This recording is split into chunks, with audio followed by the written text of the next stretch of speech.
Hello and welcome. I'm Aman Mazingo, and this is the Afro Tales podcast, a show that will explore the folklore, tales, myths, and legends of the African diaspora.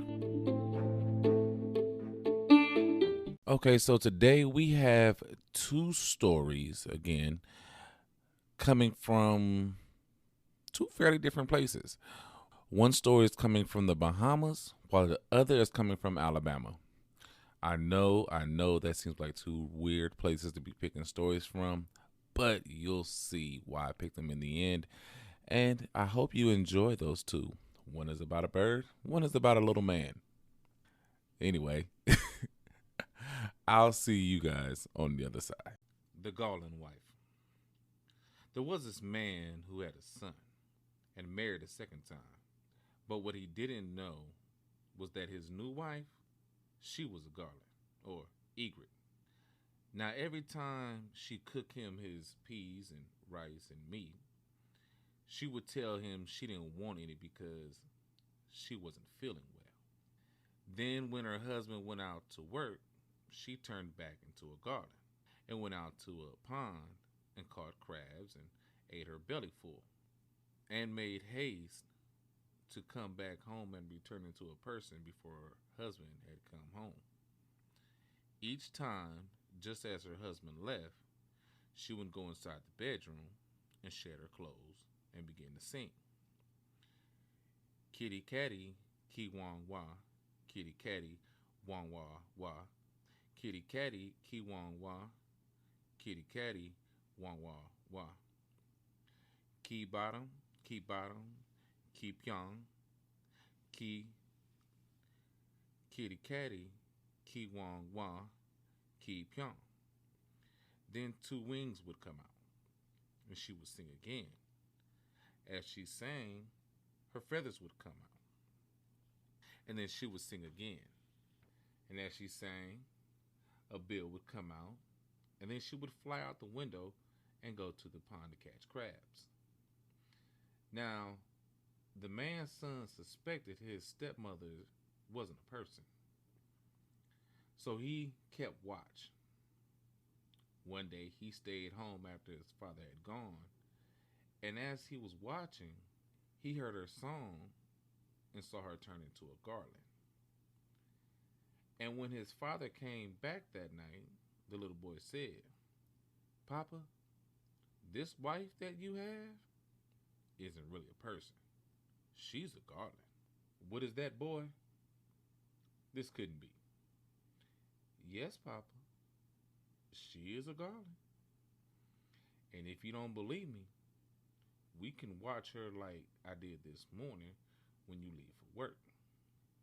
And he described what had happened and sang the song for his father. The next day, the Gaulin wife cooked her husband breakfast. He ate some, and so did the little boy. But she wouldn't eat anything. Her husband asked her why, and she said, I'm feeling a little sick." No, husband. I just can't eat anything this morning."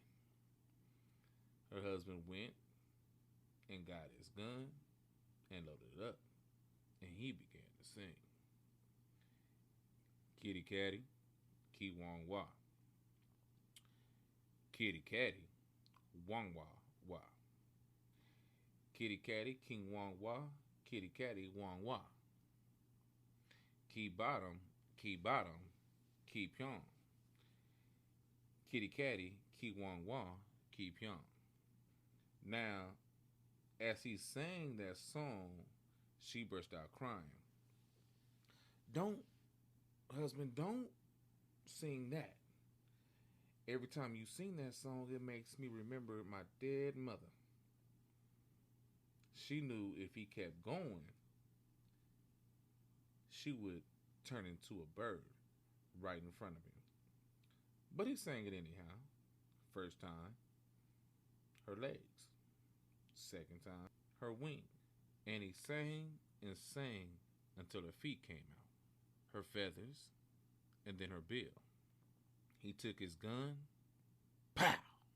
He killed her. The end.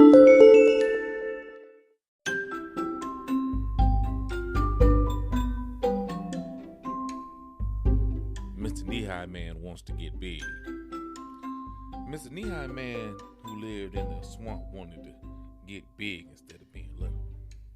One day he says to himself, I'm going to call on the biggest thing in the neighborhood and find out how I can get big. So he went to see Mr. Horse. He asked Mr. Horse, Mr. Horse, I come to get you to tell me how I can grow as big as you are. Mr. Horse said, eat a whole lot of corn and run around and around until you have gone at least 20 miles. After a while, you'll be as big as me. So, Mr. Knee-High Man, he did all Mr. Horse told him to do. And the corn made his stomach hurt. And the running just made his legs hurt. And the trying, that just made his mind hurt. And he just got smaller and smaller. Then Mr. Knee-High Man sat in his house and thought how it was that Mr. Horse didn't help him at all. And he said to himself, you know what?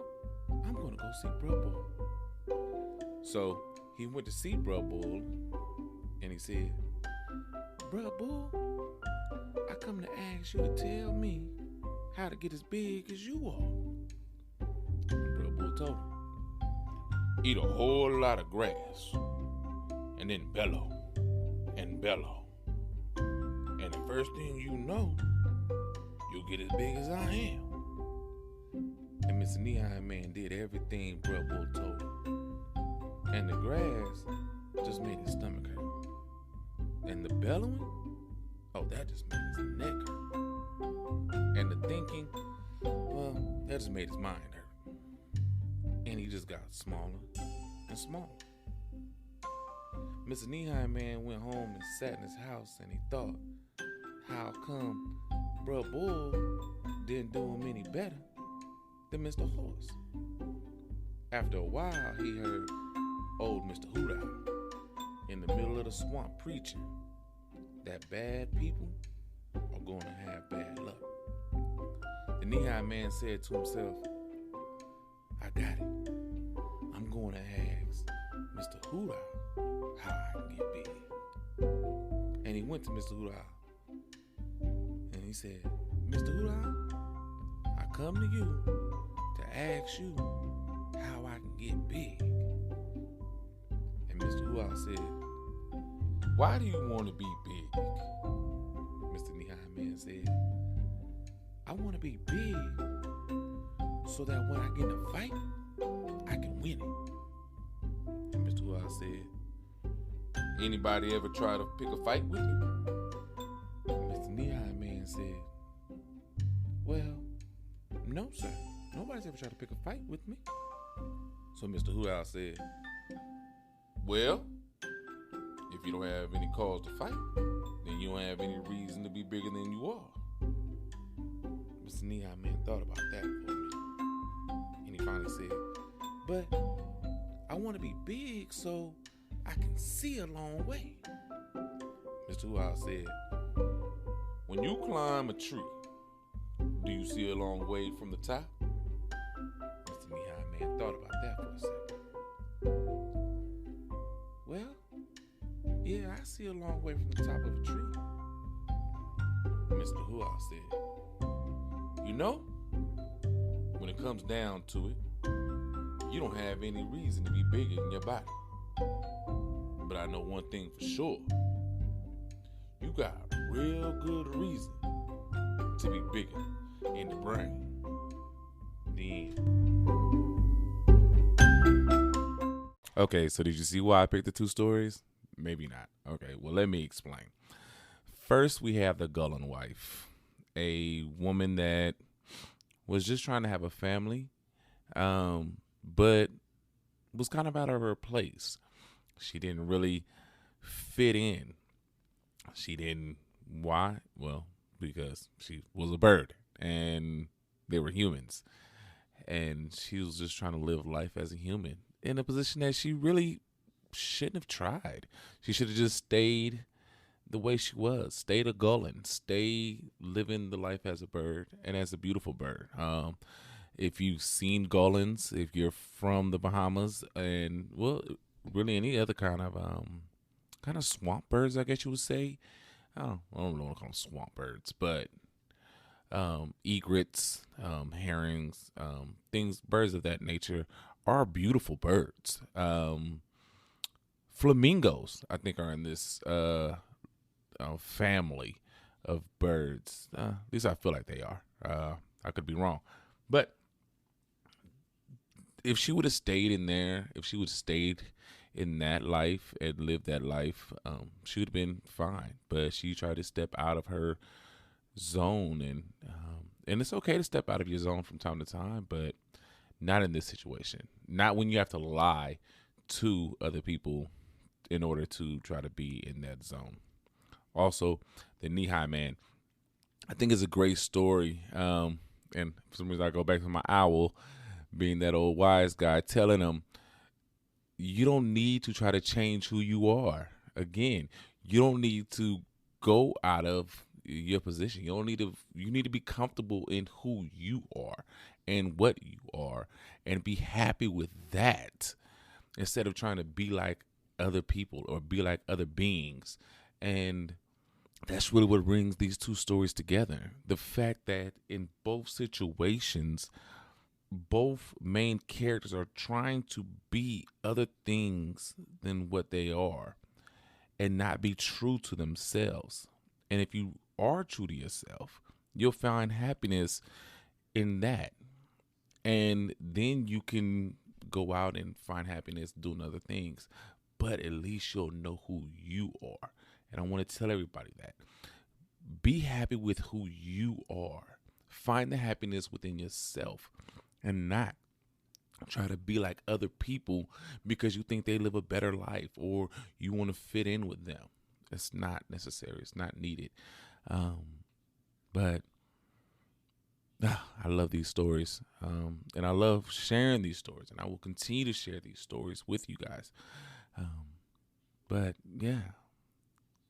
And again, thank you. Thank you and thank you.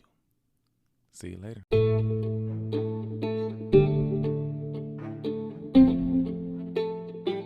Thank you for your time. You can find us on Anchor, Spotify, Google Podcasts, or iTunes, or wherever you may listen to podcasts. You may also find us on Instagram and Facebook at Afro Tales Podcast, all one word, or on Twitter at Afro Tales Cast.